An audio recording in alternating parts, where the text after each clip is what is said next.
to the second edition of the Drunken Cockatoo. Madman Joe here, Lucky Leo. Yes, sir. My left-hand man, or in this case, my right-hand man.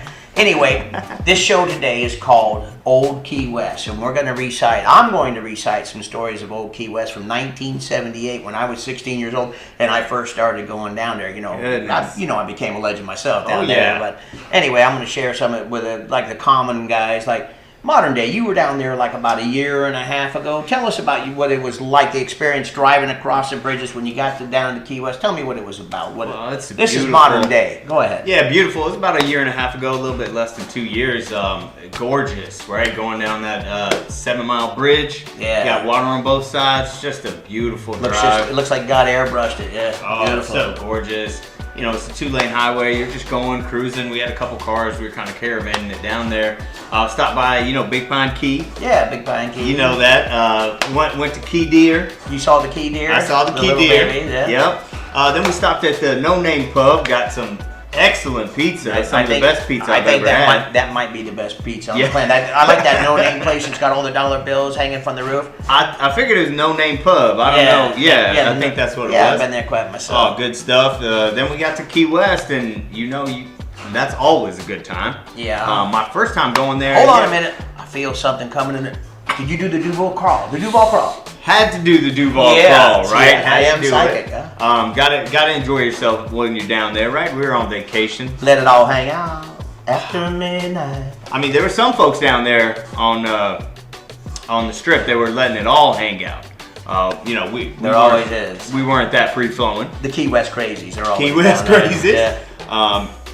Yeah, excellent time down there. I mean, you can't ever had a bad time. We hopped on the jet skis. I think we did like a pool party day pool party, which is fantastic.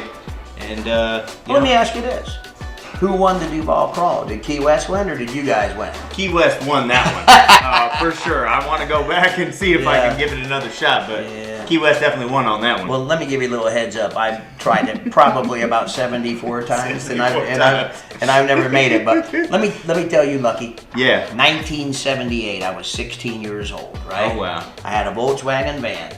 I was cool as I could be. And my brother was like 19. He was always 3.5 years older than me, and so I always hung out with his friends and everything. Yeah. So we would take. I didn't have a regular job. My dad never made me work. I was like a beach bum with a Volkswagen van. And we lived over there in Miami, and South Miami. And so on Fridays, I'd load a couple friends up, and we would hop in the van and we'd head south. We'd go all the way down to the Unwinder Motel, which is now called the Anchorage. Okay. And it was a wild, crazy place back in those days, and they had a complete nude contest with women, and I was in the kickbox class back then. That's before I lost my leg, and I remember.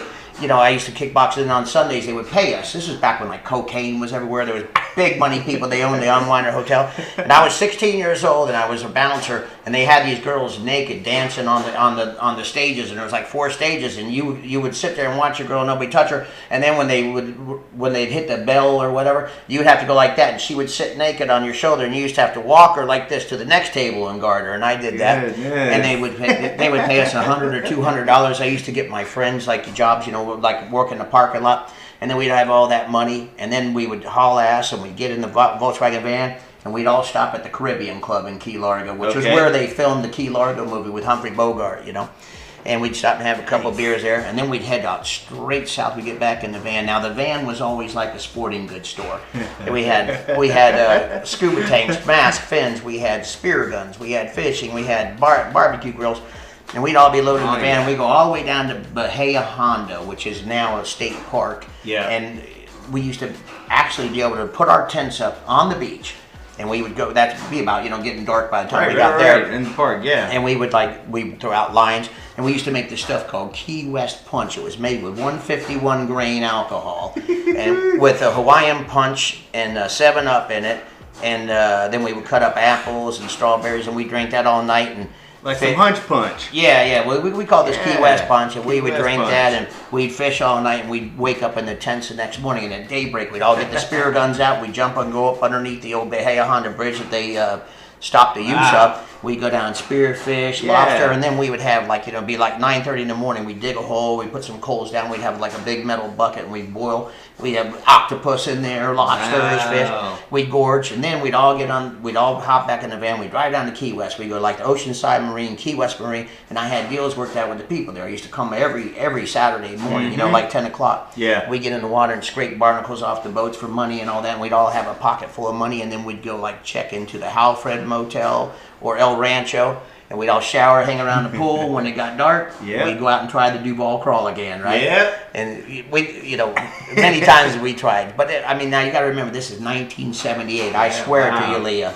We would go into a bar like Louis' Backyard, and Mel Fisher of the Etosha fame, the guy that discovered all that gold. Yeah, nice. He would be in there, and I was 16 years old, and I knew him, and I would talk with him, and I was actually in Sloppy Joe's one time, and I was having a drink with Mel Fisher and his son, and Jimmy Buffett was dancing behind us with his wife. I believe it was his wife, and but he was phenomenal. He was pretty famous at this time. He had made like a white sport coat and a pink crustacean, and the album A1A, and he had that studio that was right there right by where the marina is, by where now the Concrete Public restaurant is. And man, we used to hang out there. I saw Sylvester Stallone down there. I saw Burt Reynolds. I mean, it was just unbelievable down there. It was just so incredible. We used to have so much time, so much unbelievable times there. But I got to tell you, out of all the people that I met down there that were just remarkable, legendary Key West people, was a legendary charter boat captain by the name of Captain Bragg. Wow. And he had a charter boat named the Braggadocio. And you know what? I searched the internet, and I actually found some old films of him in action. No way. With customers on his boat, taking them out, promising them that they're going to catch the biggest fish, or that he'll give the money back. That's what he always did. Fantastic. So what we're going to do now is we're going to watch this film. It's about 9 minutes long. We're going to watch it. Right. You'll see Captain Bragg in action, and then when the film's over, me and you are going to be right over at the cooking corner, at the Cockatoo cooking corner, and we're going to cook us a good tropical dish. We're going to teach these fine people one of our secret dishes. Perfect. So put your seatbelt on, and here's Captain Bragg.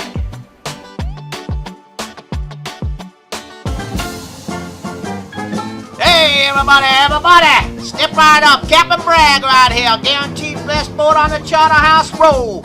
Come on up here, I'm telling you right now, you won't be wasting your time. Oh, that's good.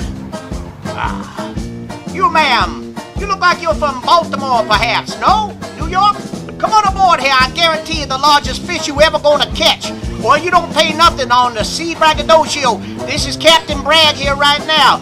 You look like you from Rhode Island, sir. Step right up here. I guarantee you that you will catch the biggest fish that you have ever caught or seen in your life. Otherwise, you don't pay nothing on the return, I guarantee. You guarantee I'll get the largest fish ever, or I'll get my money back? That's what Captain Bragg said, and I've never fallen one time. I have not failed once. I have always delivered the largest fish in the sea. Or you don't pay anything. What do you say you go get your bag and get on the board, and let's take the Sea Braggadocio out and go catch us a whale? Let's go! Yee-hoo! Let's go.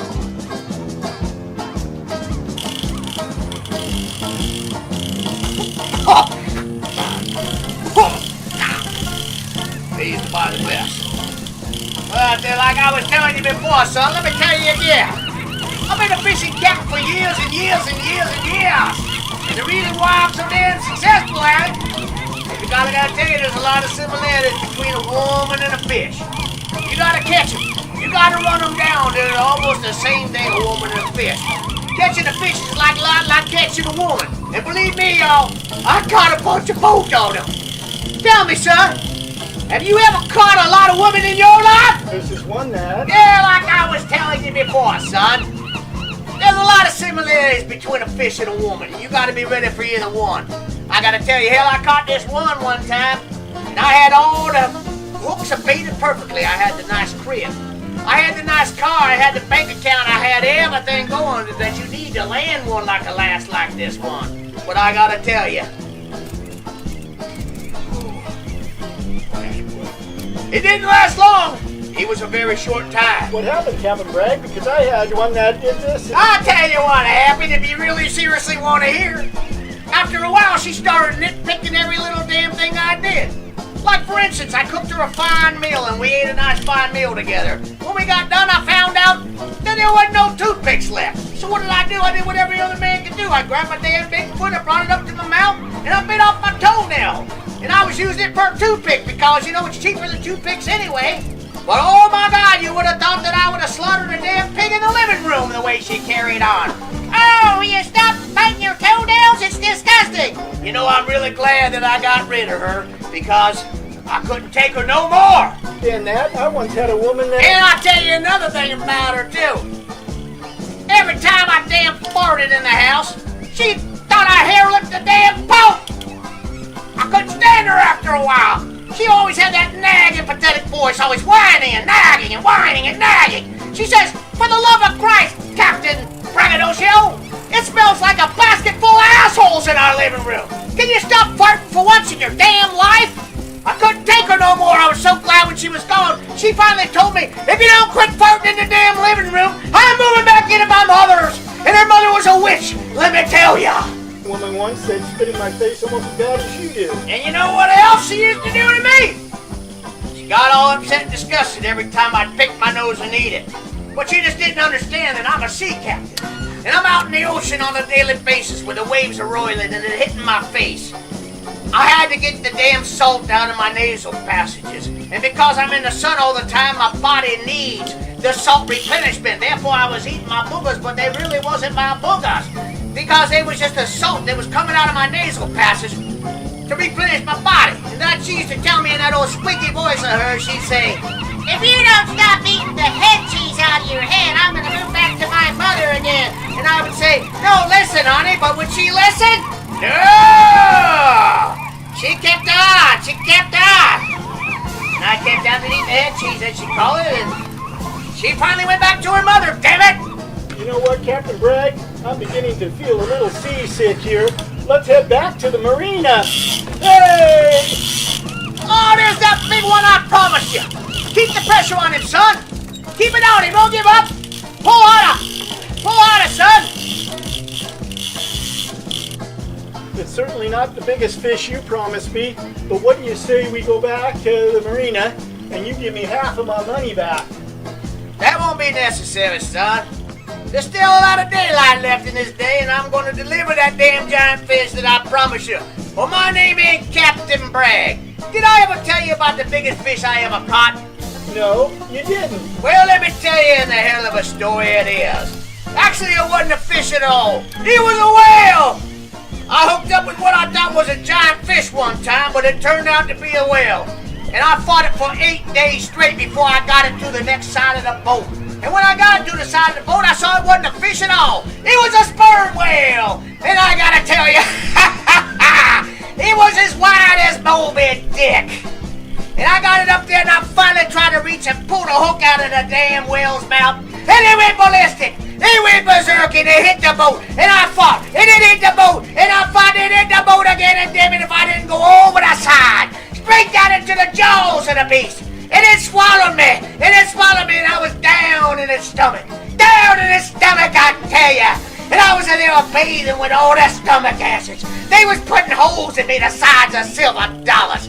So I fought through that stomach and I worked my way into its guts. And I was down there for 2 weeks because it takes a long time for a whale to shack. And I was in there for 2 weeks and I was eating this gelatinous monkey folk that was made of digested shrimp, plankton and other crap that a damn Moby Dick eats. I was there for 2 weeks until finally it shot me out. It shot me out and I was in a giant whale turtle floating on the surface of the Pacific Ocean, I tell ya. And I finally broke my way through that damn shot. And I smelled like a damn fermented whale dung. So my reward for getting out of that was I had at least a dozen damn sharks. They was coming at me. I was fighting them off left and right. They wanted to eat me because I smelled like whale's hat. Well, finally, luckily, I fought them off for a couple more days until finally a damn shrimp boat came and I got caught up in the net. They dragged me around for about 36 hours. I was fighting my way through flounders and shrimp and plankton. Damn it, I was fighting for my life. You hear me, son? I was fighting. And then finally they pulled me up and they dropped me on the deck of the shrimp boat. And I broke 3 ribs. And it hurt me so bad I had internal injuries. And I was shit down a reddish brown garbage like you see come out of a damn yogurt tube if it's 3 weeks old. And I tell you what, son, it was a hard time in my life. You know, Captain, I'm really starting to feel sick.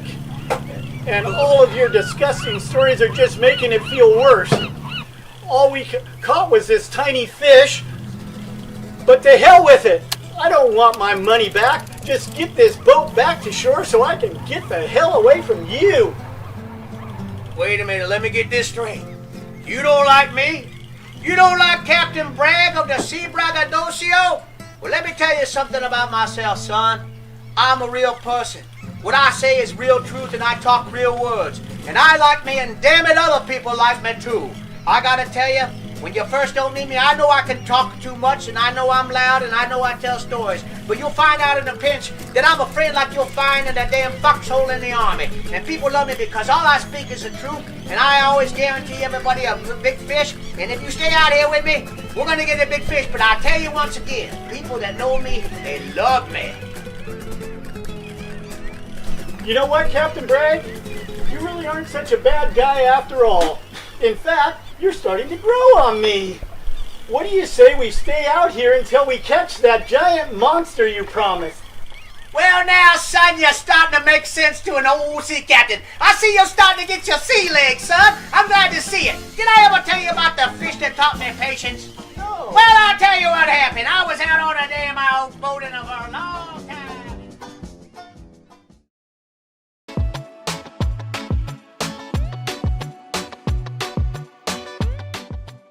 All right, everybody, Madman Joe, and I'm sitting right here at the Cockatoo Corner, at the cooking Cockatoo Corner, that is. And today, I'm going to teach you something about mussels, about shellfish. I know you know that clams are great, oysters are great. You got Oysters Rockefeller, you got Clams Casino, but every time you see mussels, they're always hidden in spaghetti sauce. They're hidden in Alfredo. That's true. They're never the star of the show. Chinese all you can eat buffet. They use them as fillers because nobody eats them because they're always hidden in the back. I'm going to teach you how to take these babies out of the chorus in the back, and we're going to put them out front and make them rock stars. All right, Are you ready? Nice. What you got for us today, Joe? Okay, well, let me tell you what we got to do first. This is a green pepper, and this is a red pepper. And I want to tell you right now, Leo, that these are the same exact peppers. Everybody thinks they're a different pepper. But this pepper right here is just less ripe than this one. They're both bell peppers, and this one is a lot more ripe. That's the only difference between these two. Now, let me show you what I'm talking about. I cut the bottom of this one to show you, actually to show our fans. You see this white parts in here, these thick white parts? This is good. This is the water that lives inside this pepper that feeds these seeds.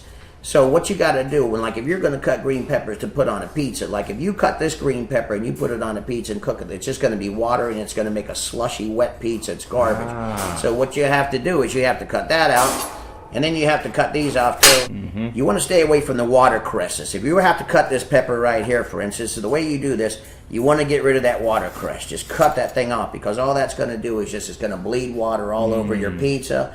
Like if we're doing accents, so we're going to have this just as an accent in this mussel dish we're doing. You want it. You don't want any of that away. Cut away any of that white there. That's all that is. That's just water that feeds the pepper. Okay, so that's good right there. I'm not going to need a lot of this here, so we get rid of that. We get rid of that. See this watercress right here? You got to cut this off, because that's just going to screw your pizza. Now you see. Now that's a good tip. Now you see that? You see how nice and dark that looks now? Yeah. Okay. Now what we want to do is we want to cut it like this. Cut them in thin like this. Cut it thin like this. This one here, cut it thin like this. Thin like this. Cut it thin. Okay, that'll be enough of that green pepper. Now let me show you something here. This is the way we do the peppers, okay? When you cut a pepper here, at the Drunken Cockatoo, as you know, we got Jinkle pops the Cockatoo. Yes, sir. And this is one of his favorite treats, so you always pop the cap out like this. And then you see all those seeds on that? Jinkle Pops is going to love that. That's like a treasure for him. So remember what I told you about the watercresses. We want to get rid of the watercresses on these two. So let's cut that bud off. Save that for something like you're going to cook like a stew or something like that. Cut this baby open right here. Now remember what I told you about these are nothing but water. See how they're feeding the seeds right there? You want to get rid of those. That's the secret. That's why sometimes if you get a pizza from one of the pizza chains and you get green peppers and sausage and you go and you pick it up, instead of it being crispy, it's all wet and soggy because the person that was doing it did not know what he was doing, and he actually cooked a watercress because maybe he didn't know or maybe he didn't care. Who knows? Maybe he felt they weren't paying him enough. I don't know. But so anyway, what we're going to do now, I'm going to go ahead and chop some of this stuff up here real fine. So give me a second here. What you want to do when you cut this, skin is vertical. You don't lay it flat. It won't cut with the skin like that. Vertical. Real quickly. Watch.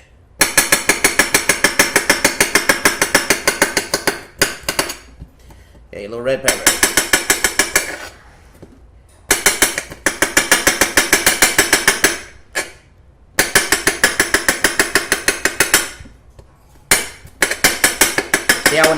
See how when the skin went sideways it wouldn't cut?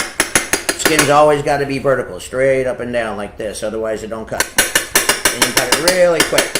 If you have one of those little machines that cut, then you can actually cut it quicker.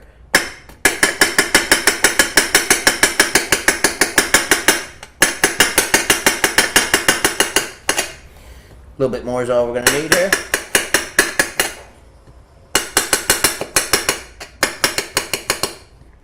Okay, that should be enough for our action here. Let me cut them up a little bit more here. Needs a little bit better cut, some of them. I should have cut thinner. Starting to look good here, Joe. Oh, yeah. Okay.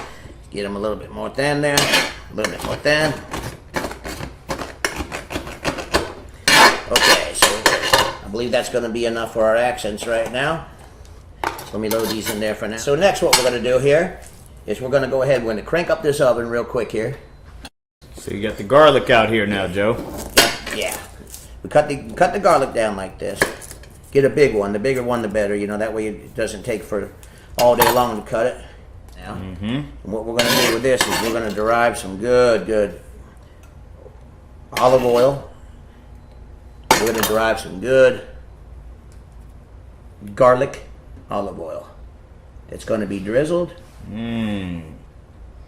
That's so going you to got be the drizzled. garlic, you got the garlic olive oil. We got the peppers cut. We got the onions cut. And that's the groundwork for what's prep, going to be our garlic mussels. Next, we're going to do the sesame, which doesn't require anything. All we have darkened sesame oil here. Okay. And we also have sesame seeds that we're going to add on top of the mussels when we cook them. So that's pretty much done. So let's give it a few minutes. Let this go right now. It's going to take just a couple minutes for this to cook.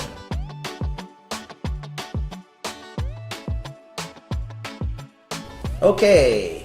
If you look down in there, you can see our garlic is frying up good. You see that down in there? See that, Lucky? How nice it's going? And some of them are browning. Some are just about perfect to get in there right now. Perfect. So I'm going to do half of these in garlic and the other half in sesame. There you go, Joe. Okay, you ready? By the way, let me show you something here. This is how, all you need to do to fillet these babies and get them ready like I did, just get them right out of the package. You tear them in half like that. And then what you need to do is you need to pull one of these mussels loose right here, just like that. Then you lay it in there and it's ready to go.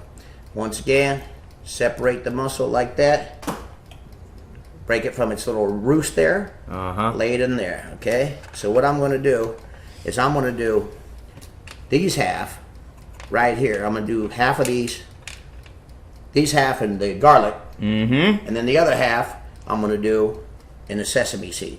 So what you do is you go ahead and you bathe them. See how I'm bathing them all? Yeah. Ooh, that garlic is hot on your hand.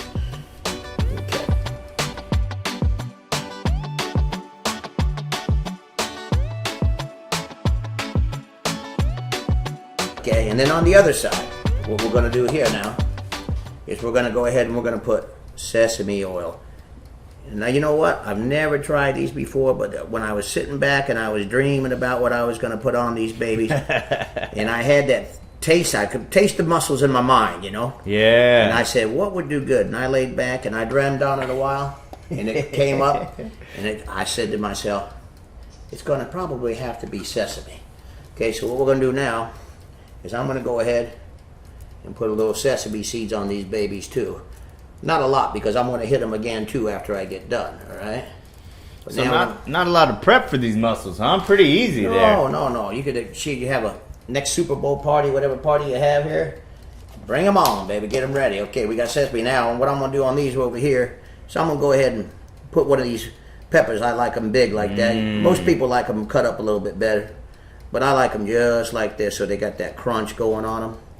You got that crunch going on them every time. Look at that, 3 red peppers. Let me add one more green one on that, baby. Yeah. We got green, we got red. And I mean, you can do all kinds of stuff with this, whatever you want to do. You could put, if you like eggplant, you could put eggplant. Right. Whatever. If you like bananas, you could lay bananas on. Nobody's going to stop you from doing anything you want to do with these. What about some hot peppers there? Hot Joe, I got peppers, some hot peppers in my backyard. I like hot peppers too, but I was afraid to put them on because I thought, I don't want to burn you. Oh, Leo, I appreciate that. Okay, how about a little bit of onion? Woo, boy, look at them. I'm starting to smell it. I know we don't have a smell-o-vision here on the computer, but hey, the way the computer and technology is marching forward, maybe pretty soon we will have it.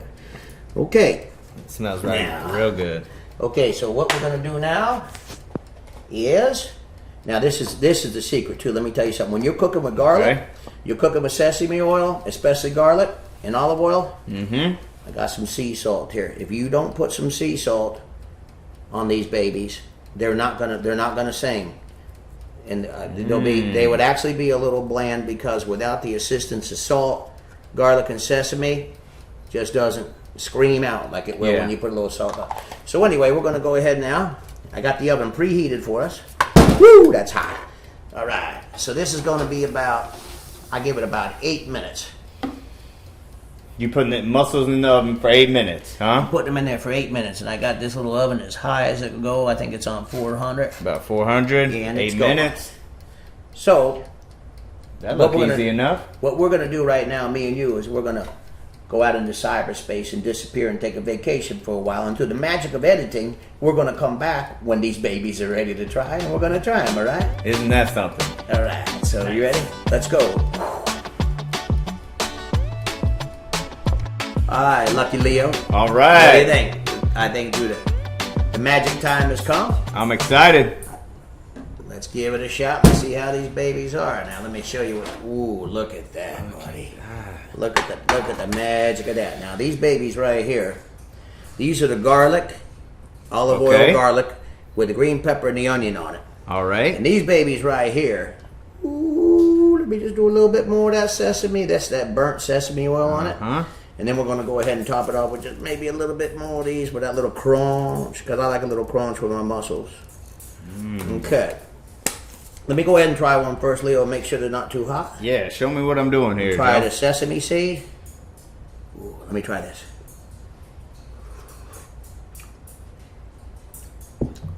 That's good. Oh. Lord have mercy. I made that up in my mind. I'm not sure anybody's ever made those before this day on the Drunken Cockatoo. And I got to tell you, That's a brand new You one. want to talk about strong? Go like this. All you need to do. Cool down now. Make sure they're not connected to the shell, and then just suck them right off the shell. Oh man! Oh, it's 10 times better than I thought it was gonna be. I give it a plumes way up. That's got to be a plumes up right there. Wow. All right, here we go. You ready for this one? I'm getting on the garlic here. Let's try the garlic. We get make sure that they're not connected or not. Bring these babies up just like this. Watch this. Ready? I got a double on this one. You see that? Here we go. Watch one. Oh. Good stuff, huh? Clam Casino. Goodbye, yo. Let me tell you. Wow. I can't. I can't even I can't figure out which one I like better. I'm gonna have to try them again here. Let me try this one again. Now I can taste the garlic in that one. Oh, look at the sesames on this one. I gotta tell you, Lucky Leo, I'm not exaggerating. It's a dead necktie. I can't figure out which one's better. I'm gonna have to say the sesame is a little bit more plumes up for me. Yeah, It is. Yeah, and that's the it's one. got some great flavor. And that's the one I just came up with. I think I dreamed that one. Man, That's good stuff, Joe. try this one right here. It's got a lot of garlic in it. Okay. Get all that garlic in it to get it all in one shot. Try it. Get it all in one All shot. right. I'm gonna get this double one right here. Oh man, that's better than clams. That's better than. I was about to say lobster. I was getting carried away. So anyway, your next Super Bowl game you got, the next time you got some people over you want to impress, remember, Madman showed you on the Drunken Cockatoo. Mussels, they're out front now. They're no longer in the back of the pack. They're out front, and they're screaming, "We're here. We're mussels. Get used to it." All right? Love it. That's what plumes up. All right, everybody.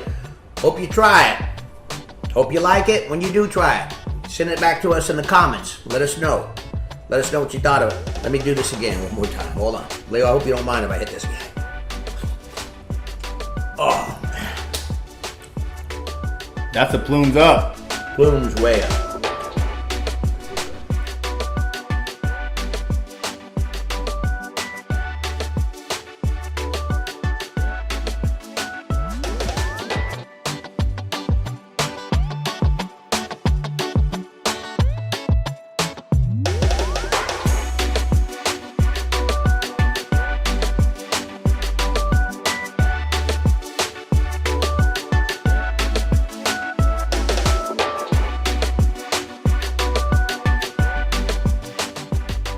Hey there, y'all. This is Lucky Leo at the Drunken Cockatoo for the Old Key West special.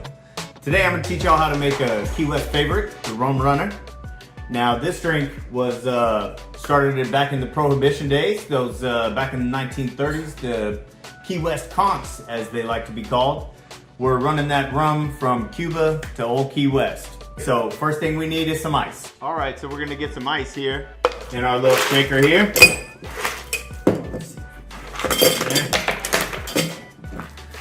And we're going to start with some Captain Morgan's rum. We're going to do 1.5 ounce. I'm going to pour for, make sure I don't get Madman Joe too drunk over here. All right. And then what we're going to do is we're going to do 1/2 ounce of this blackberry brandy. Let's see if I can pour that in there without spilling it all. And then we're going to do 1/2 ounce of this creme de banana. This is very tasty stuff over here. All right, and last thing is going to go in. I'm going to put maybe about 3 ounces of OJ in here.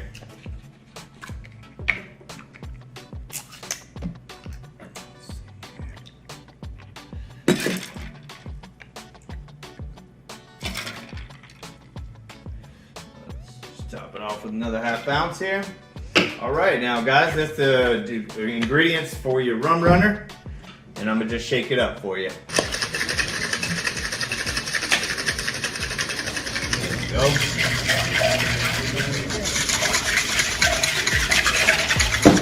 All right, folks, we got the Key West Rum Runner at the Drunken Cockatoo. Enjoy. All right, while you guys enjoying your Old Key West Rum Runner, I'm going to talk about the trivia from last week. If you guys remember, Madman Joe was asking who was the inspiration to Jimmy Buffett's Woman Gone Crazy on Caroline Street. Now, the inspiration for that song was actually a transvestite, a cross-dresser.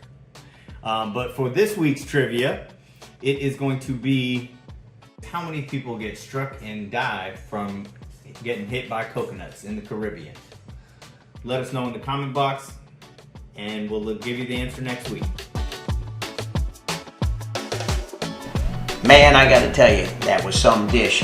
I couldn't tell you which one I like better, the sesame mussels or the garlic mussels. In fact, I think I'm going to have to cook another batch of each and sit down and wrestle within myself and decide which one I like better, because personally, I really couldn't tell the difference. But so anyway, our very first Drunken Cockatoo episode, I talked a little bit how I got to know Jimmy Buffett and how he sponsored me, unfortunately, right after his death. Oh, yeah. And this one was Old Key West, and we got to share a little some stories, your newer stories of Key West, my older stories, and we got to see Captain Bragg in action. The guy was amazing, you know. Goodness. It's too bad that he's passed on, because the guy was, when you went out with him, you always caught something. Oh, you know? he's a legend. It looks like he was a legend. Yeah. I wish I could have met him back then. Yeah. So what we're going to do now, we're going to do the Parrot Head connection for the next show. Okay, we had to honor Jimmy, of course, on his passing. So we took care of that, and now we did old Key West, and now, you know, the Parrot Heads, their two biggest destinations are Key West and, of course, New Orleans. Oh, yeah. Yeah, for the Bourbon Street and all that. So next show, episode 3 with the Drunken Cockatoo, we're going to share our stories, some crazy stories I've got personally. From New Orleans? Yeah, I mean, when I pushed that racing wheelchair from Florida to California for the Humane Society, when Jimmy Buffett sponsored me, I met some real colorful characters, man. I believe people it. that own bars and that I kept friends with up until some of their deaths, really. Yeah. And we got some fantastic stories. We got a killer New Orleans dish coming, and believe it or not, in honor of our Bloody Mary Lovers Unite group that I'm a member of, we're going to make the world's best Bloody Mary to honor New Orleans and my new drink group that I'm a member of. So, sounds spectacular. Put us on your schedule, everybody. Hit the like button, hit the subscribe, hit the notification. That way you'll know when we're going to be here, because our schedules are kind of funky and we really can't tie it down to a schedule, but they're going to be pretty frequent. And, oh, yeah. You know, because like I always said, some days I don't know what day it is of the week. Some days I don't know what month it is, and my goal is to not even know what year it is. Yeah, that's so it. Anyway, thanks for being here. That's it. We'll see you for New Orleans next time. Sounds good. Thank you for watching.